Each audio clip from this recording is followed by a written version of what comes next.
Okay guys, pinadala sa akin to at sabi niya baka daw gagawa pa at lumubog yung pindutan nito guys. Ang papansin ninyo, nawala na yung ano niya. Medyo madilim yata yung camera, kaya yan. Tapos hindi na daw ito umilaw, so try natin pindutin. Ayan, hindi na nga siya talaga umilaw. Okay, ayan, maganda to eh. Mukhang malakas ang ilaw nito. Medyo malaki din siya guys. Napansin niyo, medyo malaki din siya. Kaya sigurado maliwanag to eh. Sayang eh. Okay, so yun, i-repair natin to. Ganda, ang liit lang niya pag ganyan. Tapos may pansabit dito, so very useful talaga yung ganito. May solar pala siya oh. So maganda rito, mayroon siyang battery indicator. Although yung saksakan niya, kung nakikita niyo to, bilog yung charging pin niya, bilog. Pero magagawa naman natin ang paraan. Saka may charger naman siya siguro nito. Okay, so tara, sana natin. Okay guys, ano ba yung mga kailangan pag mag-i-repair ng mga ganito? Okay, syempre screwdriver. Hindi pwedeng wala. Screwdriver, isang manipis na manipis, isang ginagamit ko ito lagi. Yung dalawa lang na to kasi maliit lang naman to. Maliit lang mga screw na. Okay, then tweezer. Ay, nilagyan ko ng goma dito para hindi siya madulas. Ayan, hindi nga madulas. Tapos magnifying glass, kailangan yan para ma-magnify natin yung mga maliliit na piyesa. Then syempre yung ating panghinang 60 watts yung gamit ko guys, kasi pag 30 watts yan, kung minsan ayaw matunaw agad, mainit na piyesa hindi pa natutunaw. So ito medyo okay ito. Okay, so syempre ang ating LED wire, tapos brush, sigunting pag pinailangan, liha, medyo makapal ng konti. Hindi ko alam kung ano number to, basta medyo makapal. Syempre ang ating digital na tester. Ako gumagamit ng analog eh, minsan lang, pero ito, okay, para alam ko agad yung voltage. Masking tape, kasi kung minsan may kailangan tayong idikit para huwag siyang matanggal habang binabaklas natin. So sigurado papalitan na rin ito ng battery. Hindi man ito papalitan ng battery, gusto ko na siyang palitan ng battery para pag binilip naman natin maganda yung performance. Although sinabi rin naman niya sa akin baka kailangan palitan ng battery. Okay, so papalitan natin at namimili ako kung ito bang dalawang 18650, kasi sigurado ganun lang ang battery nito, since light lang yung panel niya, saka ito yung charging niya, so ganito lang ang battery niya. Pero iniisip ko ito ilagay itong malaki, itong mga 26650. Okay, so tara, sana natin ito. Huwag nyo kakalimutan ang camera ng cellphone nyo bawat babaklasin nyo, pipicturean nyo pag naibuka na, picturean nyo para makita nyo yung mga wire kung saan nakakabit. Okay, so bubuksan ko na ito. Sana nakikita nyo.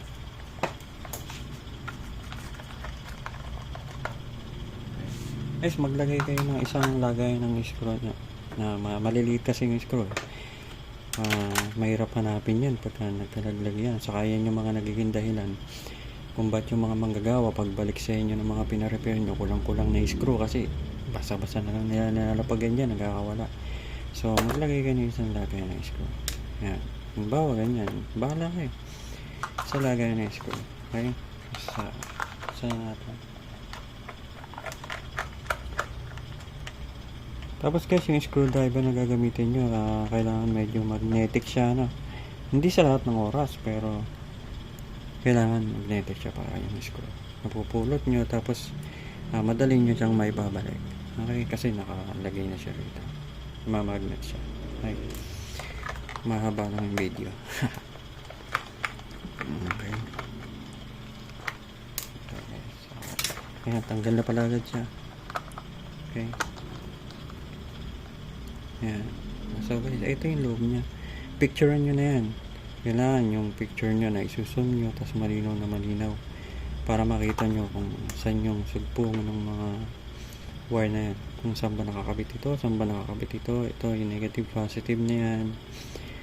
Okay, guys, picturean nyo na yan para may mabunot man dyan, hindi na kayo magtitrace, hindi nyo na hanapin kung saan.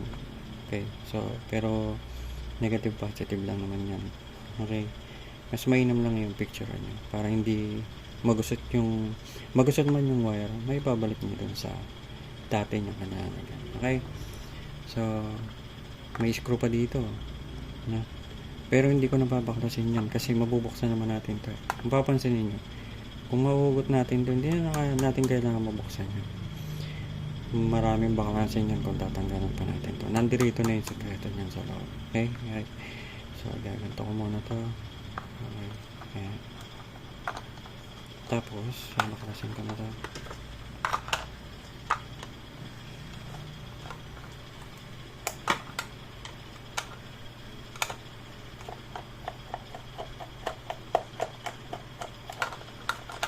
Kasi sabi dito na tanggal daw yung pindutan, tapos malaunan daw, na-stuck lang, tapos hindi na raw to gumana, hindi na raw umilaw, hindi na rin daw nag-charge. Pero sira na yung battery na to, malamang palitin or hindi pa kapalitan natin.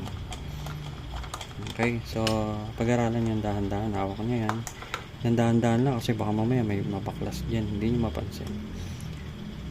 So ayan, dahan-dahan. Then camera, picturean nyo na, since kung hindi pa kayo sanay sa mga pyesa, picturean nyo yan. Itong bahagi na to, kailangan picture nyo na malinaw yan, iba't ibang angulo, ganyan or ganito, para makita nyo yung wire. Yan, ihahawin nyo iba, then picturean nyo ulit yan, picturean nyo ulit to. Okay, so ngayon nakita na natin yung loob. Medyo parang nawala yata yung pindutan. Ayun, nasa loob yung pindutan, ayun. Ewan ko nakikita nyo dyan, pero nandito sa loob yan. So tatanggalin natin yan, may screw pa dito, tatlo. Yes. Okay, so hawin na natin yung ating table. Okay, kung mag-repair kayo guys, kailangan meron kayong ganito. Plain lang siya, white or gantong color, or bahala kayo anong mas gusto nyo, basta plain, para kung may malalaglag dyan na maliit na pyesa, wag ko naman kita nyo agad, tapos malinis siya. Okay, mas maganda yung maayos. Okay, so baklasin na natin to. Picturean nyo guys yan ha, mga yan, para malaman nyo kung paano nyo babalik. So i-screen ulit natin to para makita natin kung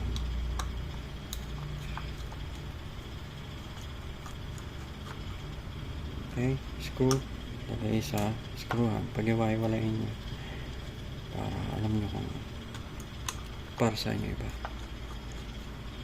Okay, puro kalawang na yung ano nya guys, yung screw. Ayan, kalawang, medyo makati sa ilong. Okay, tanggalin ng daan-daan yan, tapos picture ha, hindi nyo kakalimutan. Picturean nyo na yan, yung nakita nyo na yan, para alam nyo na kung ano yung pagbabalik. May nakita ko ditong ayun, natanggal na guys. Yung positive nya, red is positive, natanggal na dito sa battery kasi parang nakatape lang yata to, pero parang nakahinang din.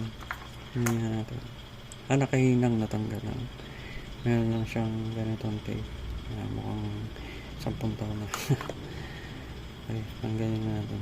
Maging responsable rin tayo guys sa mga basura natin. Huwag nyo tatapon ng kung ano na lang. Hindi, paliitin nyo naman ng konti para mas iba, mas bayan. Mas maliit na siya sa kanya itapon sa basurahan. Alam, may katabik lagi kayong basura. Ito pa isa guys, ito yung negative naman niya. Tatanggalin natin. Ayan. Nakahinang din siya, pero since siguro sa tagal na kinalawang na kaya, ayan, tanggal na, puro kalawang na siya. Again, huwag basta itapon. Natin muna. So makakatipid ka na sa basurahan, hindi pa siya basta-basta babara kung saan. Okay, so guys, kung papansinin ninyo, ewan ko nakikita nyo dyan, Tsura pa lang na itong battery. Alam ko na, sira na to. Kahit sino magsabi, sira na to. Hindi man sira yan, kailangan niya ng palitan niya. Super gaan guys. So, tingnan natin ngayon yung voltage niya. Kung meron pa ba itong voltage. Kita niyo ba dyan? Hindi nyo kita. Sure. Okay. Natin, negative. Then, positive. 20. Nalagay sa 20 guys. 20 volts. Wala na. Sira na ito guys. Wala na voltage. Okay. So, patayin na natin tester. Yung tabi natin para maayos yung ating voltage. Okay. So, papalitan natin to nito. Yan. Isa lang kasi isa lang ang kasya dyan. Diba? So, ngayon itong ginawa ko na ito na dalawang 18650 kasya rin yun dyan. Pero okay lang din, pero ito mas gusto kong ito yung kabit. Okay? Kasi mas maganda yung capacity nito. Hindi ko lang alam kung ito ba yung 4,000 mAh pero ito yung 5,000 mAh. So ayan. Ayun yung yung dami tayong tweezer para makuha natin. Yun, ito yung pindutan niya. Ito. Okay. So, tanggalin na rin natin to. May screw dito guys. Ayun na. Laging may screw yan. Kasi, nakadikit yan dito. Ayan natin na. Kabila. Okay. Okay. Ayun solar niya. Negative positive ng solar niya. Ganun lang rin. Kasi liliyahin niya to. Ay, liyahin niya yan. Saka ito. Since naliha ko na yan. May mga battery ako dito. Nililiha ko na. Kasi minsan nakakalimutan ko. So, ganyan natin.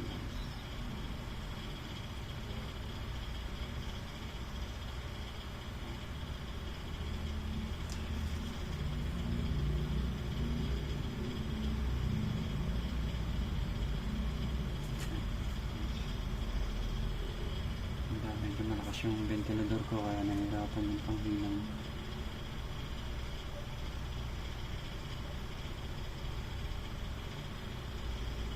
Tsaka hindi naman tayo professional guys. Magaya na iba dyan. Mga pro.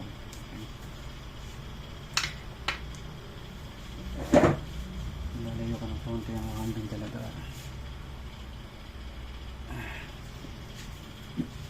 Okay, so sakatin natin kasi hindi na natin lalagyan ng mga palaman dyan guys kasi meron naman ito pang ipit iipitin nyo yan. Kakabit na natin. Okay, kita nyo may ipit na nyo yan.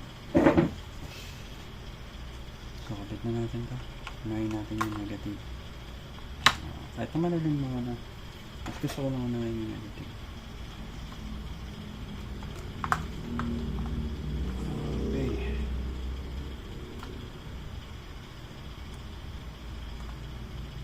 Siguraduhin nyo guys na yung panghinang na mainit na.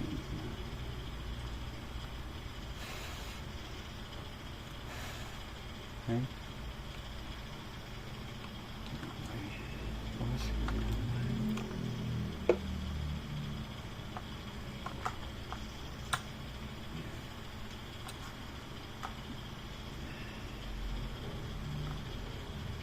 Yusin muna natin yung wire. Mas dahan-dahan lang guys kasi baka matanggal sa hinang. Well, anyway, meron naman kayong panghinang dyan. At mas mainam lang hindi siya matanggal para less trabaho. Okay guys.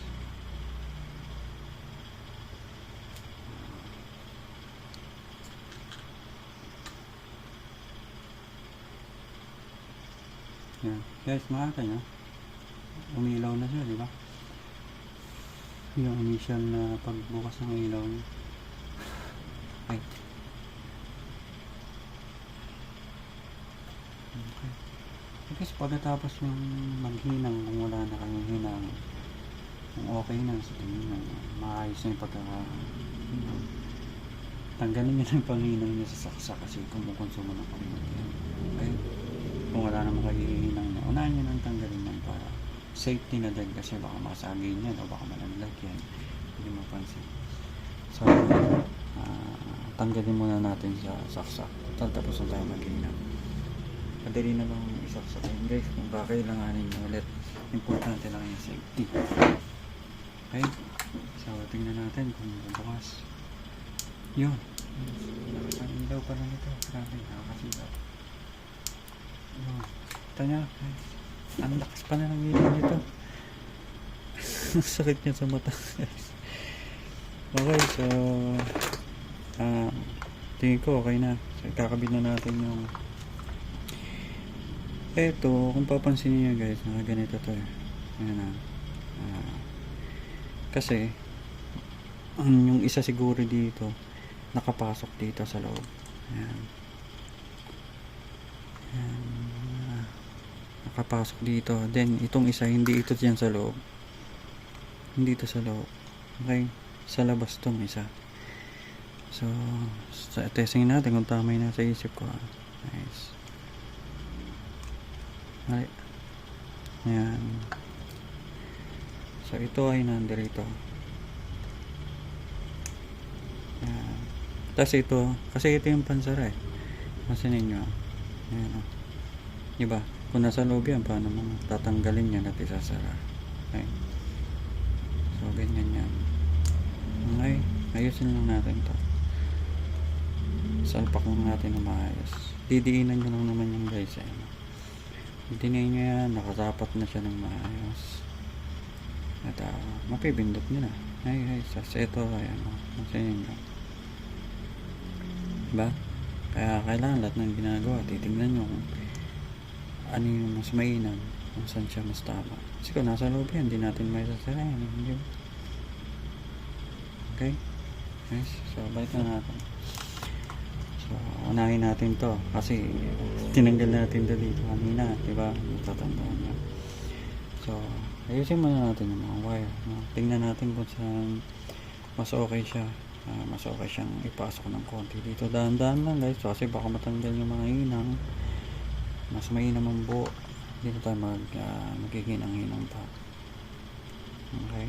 So, ayan ang katapat nitong power. Diyan sa pindutan. So, tapat nyo lang sa screw. Na-picturean nyo naman yan kung sakalang hindi nyo matandaan. Then, may kakabit nyo naman agad. Parang ako yata ang hindi ko matandaan. Ayan. Ayan. Okay. So, yung screw natin. Ito lang. Saan ba ibang screw? Okay, ito siguro yan. Okay.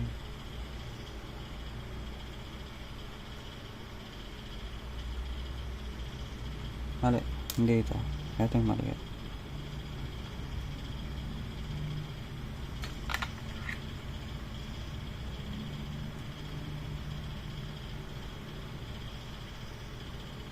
Dito ito.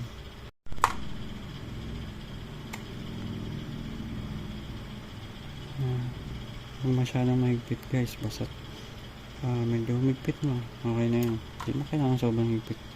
Wala na nasa na base score natin. Ano?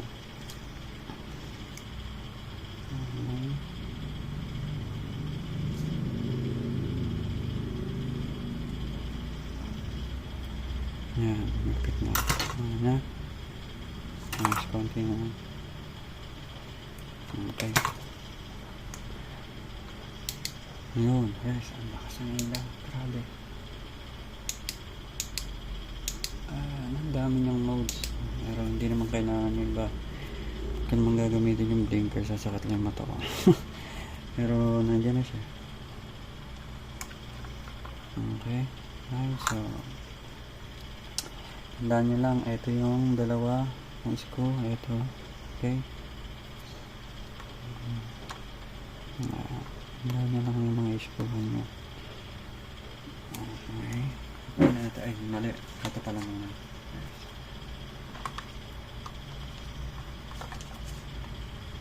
Ay, may pang-ipit na siya. Ito. Kailangan.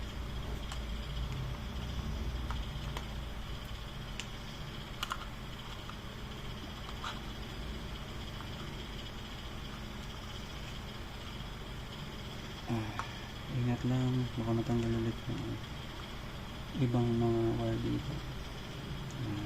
Yes. Mapapansin nyo, meron dito ang gatla. Para yan dyan sa wire.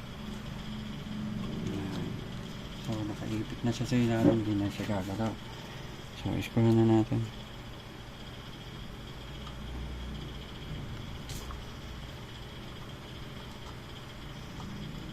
SD, kung mapapansin nyo, hindi ako gumamit ng BMS, no? Although, dapat lagay nyo ng BMS. Mas maganda talaga yun, na mayroong BMS. Although, sa ganito kasi, mga ganito lang, hindi na ako gumagamit ng BMS, eh. Pero mas maganda yung meron guys, hindi ko sinasabing mas mainam yung wala or hindi siya kailangan. Kailangan talagang may BMS.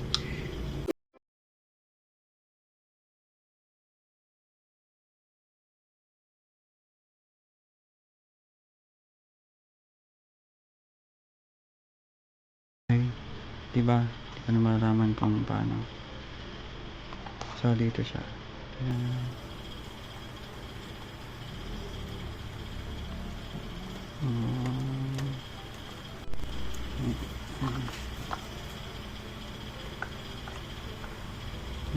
Yung mga wire, guys, nakita nyo may mga wire dito sa ilalim. Kailangan huwag siyang humarang dito sa mga screwhan. Ayan yung mga screwhan sa paligid. Titignan nyo, ililinis nyo yan. Ililinis nyo doon sa mga screwhan. Ayan. Ayan siya. Ayan sa kabila. Yun. Okay. Tapos, screw na natin. Sana mga screw natin. Okay.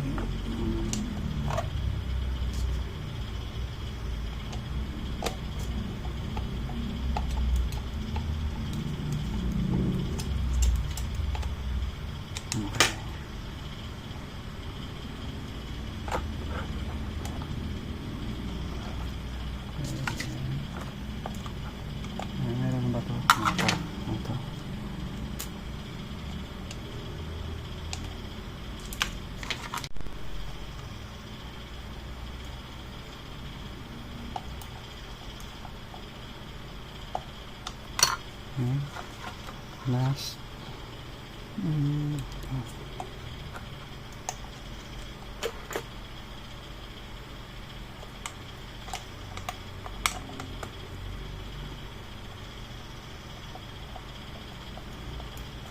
Okay.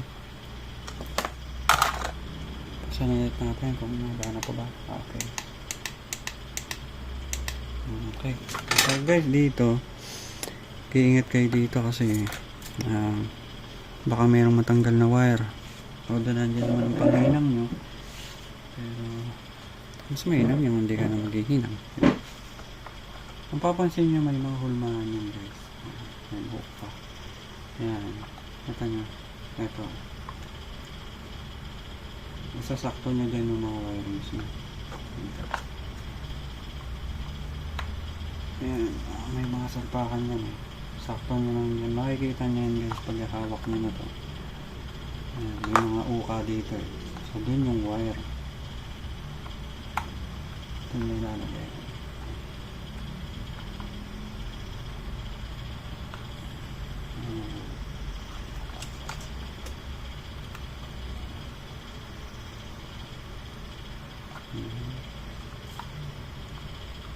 Kailangan nakadip na yan. Parang siya maipit kasi pag hindi, maiipit yan. Hindi nyo yung pwedeng lagyan ng tape guys kasi ginaganto yan. Pag nilagay nyo ng tape yan, makikita nyo. Okay? So, yung wire ulit, baka tumama sa screw-han. So, kailangan nyo yan na ihanap ng pwesto na hindi siya maiipit. ito. Tingin ko ito yung pwesto na hindi siya may video. Ilayin mo lang yan dyan. Tapos yan. Landaan nyo lang guys. Ibalik kailangan sakto yung power. Pinaso na. Ayan. Medyo mahirap ko guys.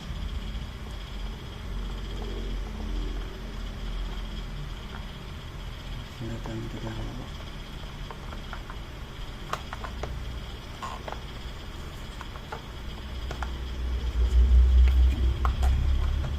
Okay. Didiinan ako. Okay. So, screw. Yes, yung nakagandahan ng magnetic kasi may screw na siya nung nasa dulo na yung screw. Okay. Huwag masyadong mahigpit. Yes.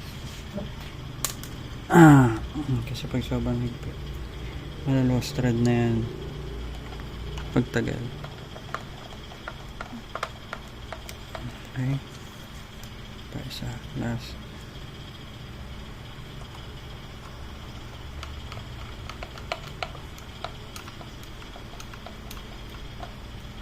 Okay. Nice. Nakuha naman na tayo ng kamay natin. Pagkatapos.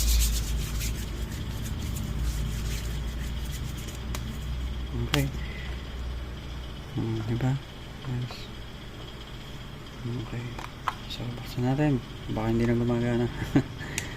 Wow. Grabe guys. Sa personal, grabe to. Natatawa lang. Grabe to. Ayan, mas mahina. Then, lahat ng ilaw, nakabukas niya. Then, ayoko nang biling pa eh. Okay, guys. Testingin natin yung mga ganito.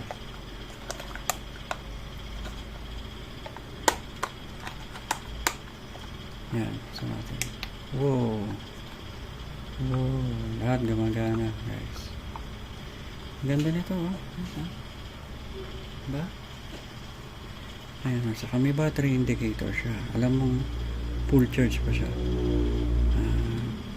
Tingnan natin kung gumagana yung solar. Para malaman nyo guys, kahit hindi nyo nailabas ng bahay, meron na kayong flashlight. Okay, na malakas na flashlight. Kahit naman di ka, mas may naman yung malakas. Gamit ko yung Sofirn IF25A. Enough kasi ito, yung power na ito. Ayun, nakatay nyo guys. Umilaw. Pag pinatay ko yan, patay din siya. So gumagana pa yung solar. Buksan ulit natin. Oh, sabihin full charge guys. Gumagana pa yung solar nito. Tayo na ulit. Okay. Nice, sana may natutunan kayo. At subscribe nyo naman para naman magpatuloy tayo sa ating channel. Okay. Paki-like na rin sa share. Okay, thank you guys. Ingat kayo.